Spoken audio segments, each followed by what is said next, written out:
Let's talk about negotiating. And I'm talking about lot rents in specific. So I've had a lot of comments being posted, messages being sent, and keep sending them. You know, we're doing the coaching, the podcast, so we'll even make some of these podcasts, talk about some of these topics with even a park owner and how it actually affects in a win-win situation. So I am not on the investor side any more than I am on the park side. I say it's a win-win-win all around. If one of them is not winning, then both of y'all are losing, because eventually that's going to happen. So let me get to it. If you have a lot of mobile homes in a certain community, yes, there is some kind of leverage, and the leverage is that you're able to negotiate the lot rents a little bit lower, and you're also able to keep them at a set rate for X amount of time if it's originally discussed at the beginning of the contract with the park owner. So again, both parties have to be on the same page. Now, will that work in every community with every park owner? No, obviously, but that's where it becomes a negotiation thing. You know, I have 80 mobile homes in one park.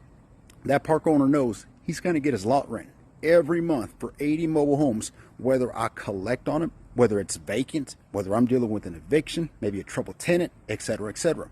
My guarantee to him, negotiation, is, regardless of the situation with the mobile homes, keep me at the set rate. And I know the other tenants that you rent to directly or homeowners that live in the community, maybe they pay a little bit more.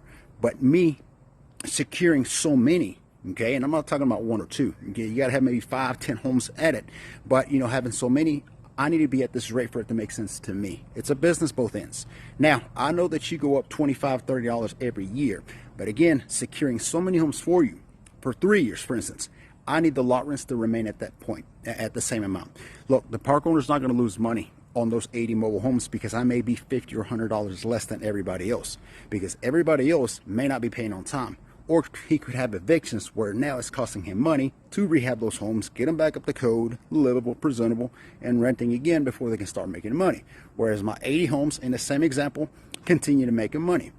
Now, if you are infilling, meaning that if a mobile home park owner has X amount of pads vacant, means the pad where the mobile home goes onto, and they're vacant, and you are taking the initiative to not only buy a mobile home, but also bring it into the community, that's definitely a place where now you need a lot more negotiation for it, so that again, it makes sense to you.